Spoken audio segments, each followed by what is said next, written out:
It's not easy to make a film about Claude Debussy. His life was complicated. He didn't say much about his feelings about his music in his letters. When he did, he was writing about Pélias, his opera, or La Mer, or The Martyr of Saint Sebastian, his musical drama, or his unfinished opera based on the story by Edgar Allan Poe, The Fall of the House of Usher. You know, we associate Debussy with pieces like Clair de Lune,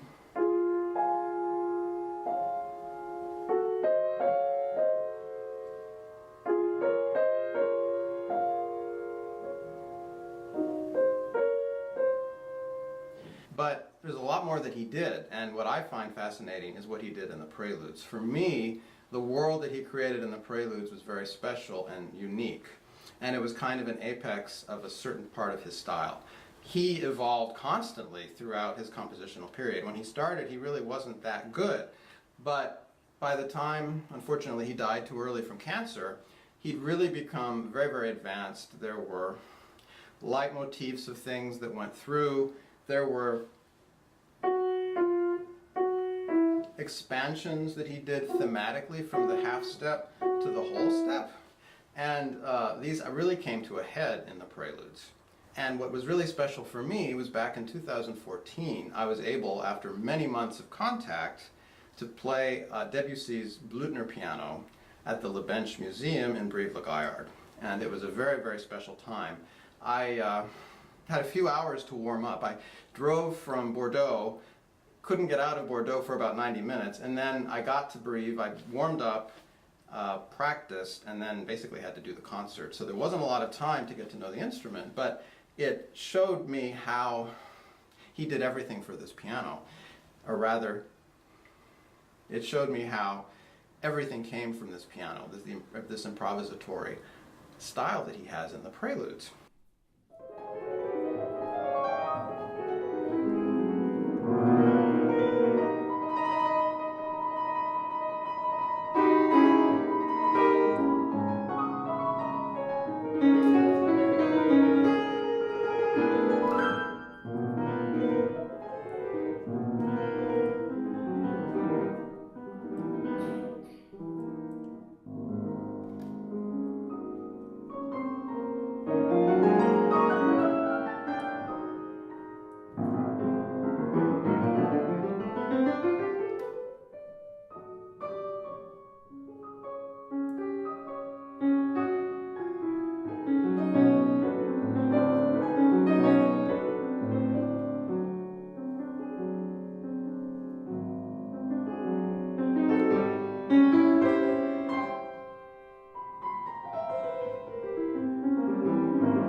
As you can tell, that piano has a very special sound. It's very easy to play. It's very light, very quick. The dynamic from soft to loud is very easy to control. I can see how the figures that he has, particularly in The Fairies Are Exquisite Dancers, they're just so easy to do on that piano, a little bit harder on the modern piano.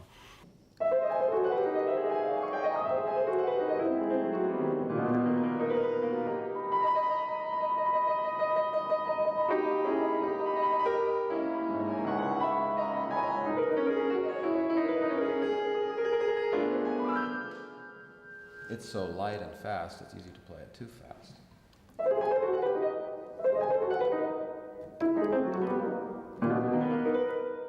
But I see why he wrote this, because you can sit down, it's an improvisation. And it's just right there. That piano came about at an interesting time in his life. He met Emma Bardock in 1904. He'd had various loves, and he had a wife who actually tried to commit suicide, that he ended up leaving for Emma Bardock, and that's why the wife tried to commit suicide.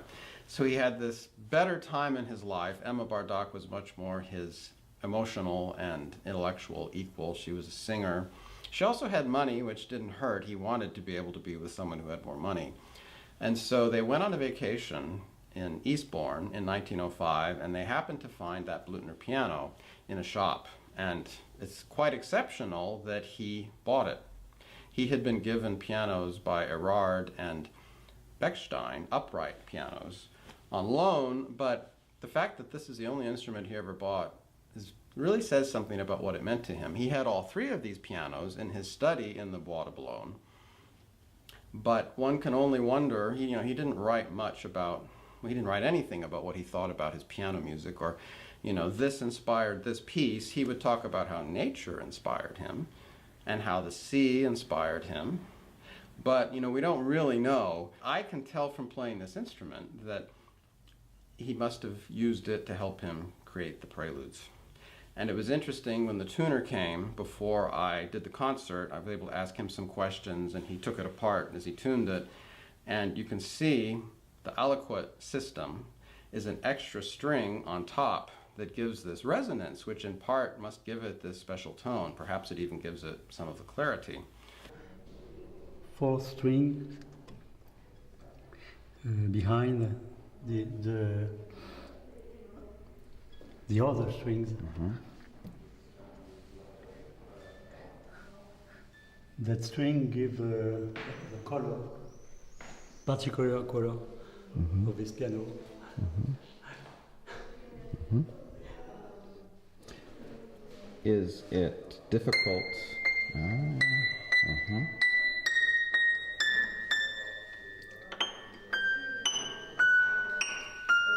Octave. Yeah.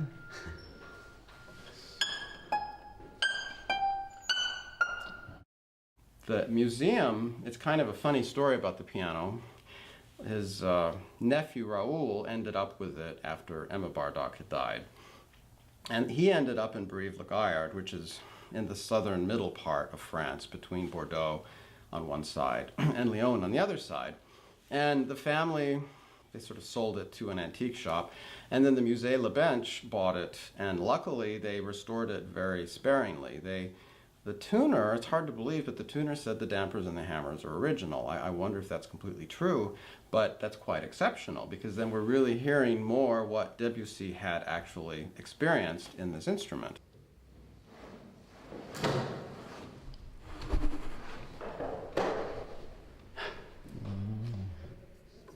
Mm-hmm, mm-hmm. So original hammers. And mm-hmm. Just penser.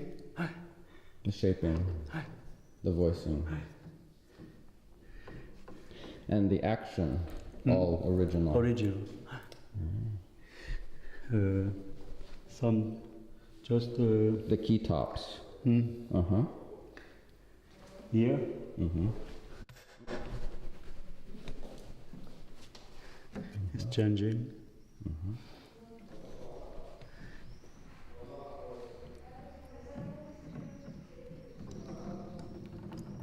And so in the summer of 1905, he and Emma decided to be together. They moved to this charming house in this courtyard of 24 Bois de Boulogne, set back from the street in this very exclusive part of Paris. It's the most expensive neighborhood in Paris now, as it was then. He had on one side the Petite Ceinture Railway, the belt railway that preceded the metro in Paris.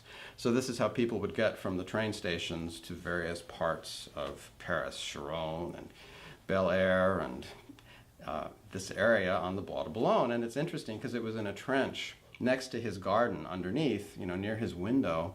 And I'll tell more about that later. In the New York Times interview, he talked about this. But he learned, I think, to block it out as well as to perhaps find inspiration in these modern sounds. He was a very modern kind of a guy with his composition. And so to have his garden there, where in his garden he experienced everything and anything, and that for him was his greatest inspiration. In Harper's Weekly magazine, August 20th, 1908, Debussy explained his attitude to his physical surroundings after the interviewer expressed surprise that he would stay in Paris during the summer months. People leave their homes to get away from themselves and from their surroundings. I confess that I live only in my surroundings and in myself. I can conceive of no greater pleasure than sitting in my chair at this desk and looking at the walls around me day by day and night after night. In these pictures, I do not see what you see. In the trees outside of my window, I neither see nor hear what you do. I live in a world of imagination which is set in motion by something suggested by my intimate surroundings rather than by outside influences which distract me and give me nothing. I find an exquisite joy when I search deeply in the recesses of myself, and if anything original is to come from me, it can only come in that way.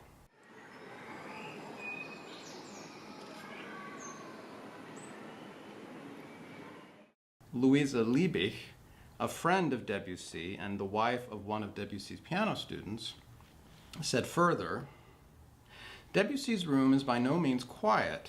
At intervals, it is filled with the sound of passing trains. One day, when I was in this study in Paris, I admired the outlook from a side window. There were trees, grass. I remarked it seemed like the country. He told me to look beneath the window. I did. And there I saw the little railroad, the Petite Ceinture, almost immediately below where I stood. I was astonished. To me, such proximity of noise seemed insufferable. I thought of his delicate, sensitive work, and as I turned round, I knew my face showed surprise. He gave one of his expressive gestures, quote, "It took me a very long time to get accustomed to it." So I think the sense of place and location was very, very important for Debussy. I think it's important for any composer. And, the various cities in Europe all have a very unique feeling. It was especially meaningful for me to travel and see where Beethoven had lived in Bonn, to see the fields where he had walked near Cologne. And then likewise to see the places in Paris where Debussy had been, because Paris has this special light. The Zen has a special quality. This Garden de Bois de Boulogne, set back from the street on the side of the Petite Ceinture on one side and this courtyard on the other, Debussy chose all the plants and arranged the garden and tended to it in his way, and he would go on these walks and derive his inspiration. The fairies are exquisite dancers, one of my favorite preludes to play, in part because it's so improvisatory and so fantastical in terms of sound. Represents a strain of Debussy's composition inspired by mythology or things, stories coming from the imagination. It's based on an illustration from Peter Pan in Kensington Garden. Debussy loved British culture and illustrations and literature. He didn't speak English very well and was quite embarrassed about it. And of course, he was going to set his opera to the story of Edgar Allan Poe, the Fall of the House of Usher. This was an important aspect along the literary lines. And of course, Ondine is another. Ondine comes from Undine, a fairy tale novella by Friedrich de la Motte Folk, in which Undine, a water sprite, marries a knight named Hildebrand in order to gain a soul. So it's quite a fantastical premise as well. Undine combines water, Debussy's love of the sea, the water sprite Undine, nature, and then a poetic sense as well, along with this imaginative, evocative sense that meant so much to him.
In October of 1905, they moved into this house, and then October 30th, Shushu, his daughter, was born. And of course, this was a very, very important event.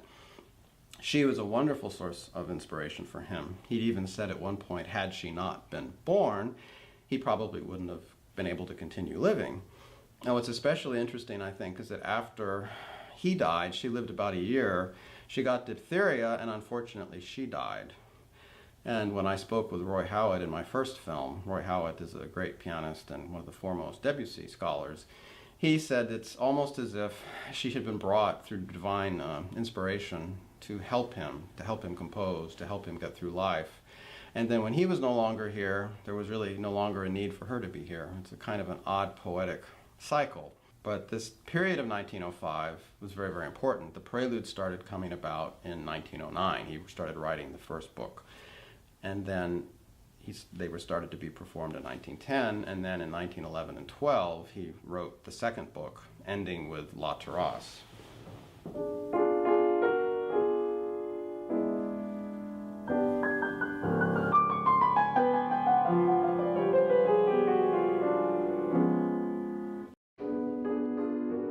La Terrasse.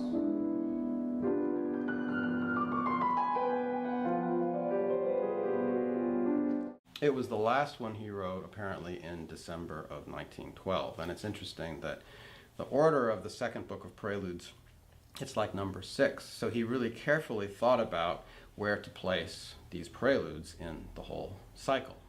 La Terrasse des Audiences de Clair de Lune, the last prelude that he wrote in December 1912, is inspired by a newspaper account he read of the coronation of King George V as Emperor of India. And so the exotic appeal of a faraway land with different people and different customs very much figured in the imagination and sort of a mythology with Debussy. You know, during the expositions of 1889 and 1900, Paris had pavilions from most of the countries around the world, so you could walk through them and experience the Cambodian one, or hear the Annanite Music Theater, or see China and see Turkey. And so this, I think, was a very vivid thing for him, more vivid in a sense than we understand now with our easy access to what's happening in the world and the internet and so forth. But it's in a very evocative, colorful piece that really comes from this experience of the piano and being in this special garden and his imaginative sense. You know, I think it really highlights how these elements came together compositionally.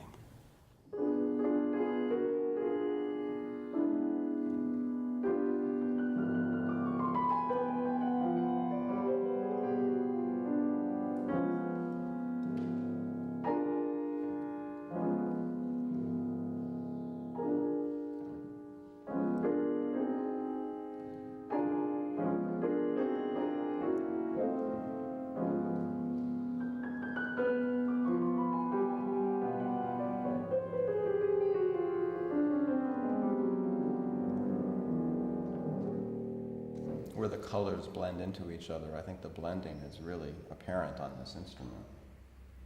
Another section. From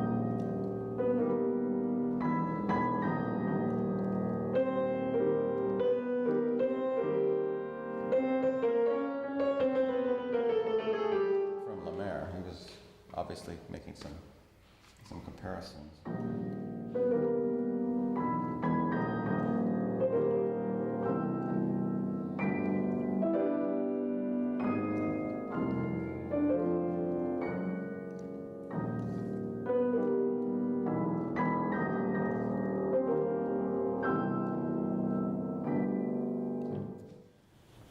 So I've given a sample of some of the pieces I played at that concert in Brive-le-Gaillard.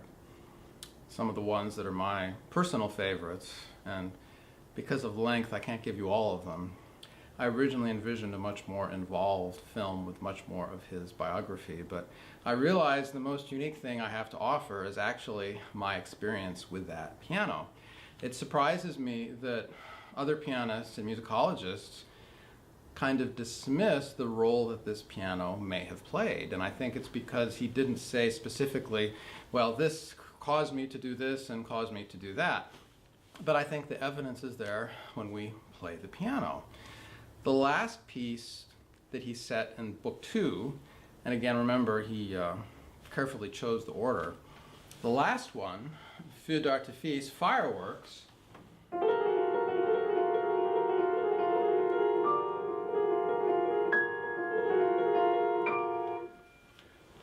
makes a lot more sense on his piano than it does on the modern piano.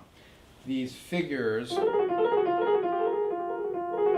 I can control them because I've worked a long time on it, but again, on his piano in Brive, this Blüthner makes it so easy to glide to combine this whole tone scale with this whole tone scale, thus giving us the full chromatic scale. And then other protagonists make appearances. The tritone figures through all of his pieces, through La Terrasse that I spoke about, through the fairies, through many of them. And it's a big determining interval throughout Feu d'artifice as well. It's a fitting end, it's a fitting summation to the preludes, to both books of the preludes. It, in a sense, is a lot like an etude. The next big piano work he wrote was the 12 etudes, which are amazing, difficult, complicated pieces.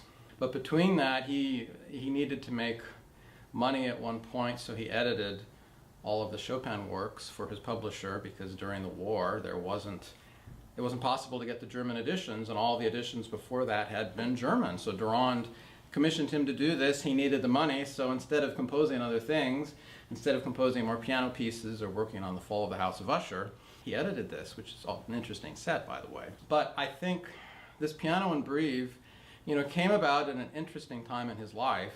The convergence of Emma having Shushu born at this time, how he shifted from a more bohemian lifestyle to being with a woman who was really worthy and who he really loved, and then finding this piano as part of that love on this island. It's quite a story, really.